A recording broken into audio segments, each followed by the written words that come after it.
Hello friends, welcome back to our channel. యుక్రెయిన్పై గతేడాది ఫిబ్రవరిలో దాడి మొదలుపెట్టిన తర్వాత అమెరికాతో పాటు పశ్చిమ దేశాలు రష్యాపై ఆంక్షలు విధించాయి. వీటి నుంచి తప్పించుకునేందుకు అంతర్జాతీయ మార్కెట్ ధరల కంటే తక్కువకే ముడి చమురును భారత్ సహా చాలా దేశాలకు రష్యా విక్రయించడం మొదలుపెట్టింది. రష్యా చమురును భారీగా దిగుమతి చేసుకుంటున్న దేశాల్లో భారత్ కూడా ఒకటి. తమ జాతీయ ప్రయోజనాలను దృష్టిలో ఉంచుకుని భారత్ ఇలా చమురును దిగుమతి చేసుకోవడంపై అమెరికా సహా కొన్ని పశ్చిమ దేశాలు అసంతృప్తిని వ్యక్తం చేస్తున్నాయి. అయితే నేడు ఇలా తక్కువ ధరకు భారీగా చమురును కొనుగోలు చేయడంపై భారత్కు కొత్త సమస్యలు వచ్చిపడుతున్నాయి. నానాటికి పెరుగుతున్న చమురు దిగుమతుల వల్ల భారత వాణిజ్య లోటు భారీగా పెరుగుతోందని తాజాగా బ్లూంబర్గ్ వార్తా సంస్థ ఒక నివేదిక విడుదల చేసింది. విదేశీ వాణిజ్యాన్ని రూపాయిల్లోకి మార్చే దిశగా మోదీ ప్రభుత్వం ఎలాంటి పురోగతి సాధించడం లేదని సంస్థ చెబుతోంది.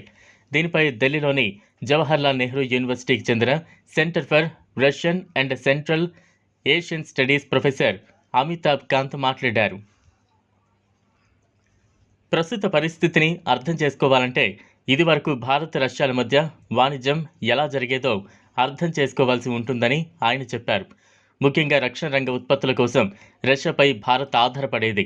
అయితే ఇదే మొత్తంలో భారత్ నుంచి కొన్ని వస్తువులు కూడా రష్యాకు ఎగుమతి అయ్యేవి. దీనివల్ల వాణిజ్యంలో పెద్దగా తేడా ఉండేది కాదు. అంటే ఇక్కడ డబ్బులు పెద్దగా చేతులు మారాల్సిన అవసరం వచ్చేది కాదు. అయితే ఫిబ్రవరి 2022లో యుక్రెయిన్పై రష్యా దాడి తర్వాత పరిస్థితుల్లో చాలా మార్పు వచ్చింది.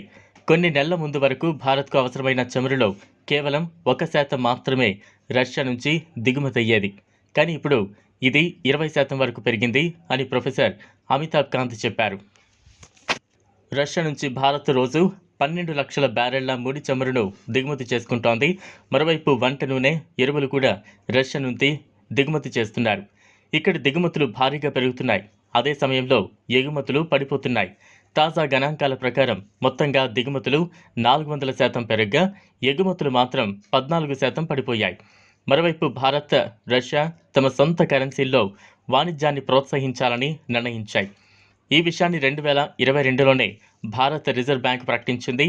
ఆ తర్వాత కొన్ని రష్యా బ్యాంకులు భారత్లో వోస్టో అకౌంట్లు కూడా తెరిచాయి. మరోవైపు మళ్లీ కొత్త ఆంక్షలు విధిస్తారేమోనని రష్యా బ్యాంకుల్లో ఆందోళన వ్యక్తమవుతోందని దశాబ్దాల నుంచి రష్యాలో ఉంటున్న సీనియర్ జర్నలిస్ట్ వినయ్ శుక్లా చెప్పారు. రష్యాలో ప్రజల అభిరుచులు నానాటికి మారుతున్నాయి. భారత వ్యాపారవేత్తలు వాటిని పసిగట్టలేకపోతున్నారు. అందుకే ఎగుమతుల వాటా తగ్గిపోతోంది అని వినయ్ శుక్లా వివరించారు.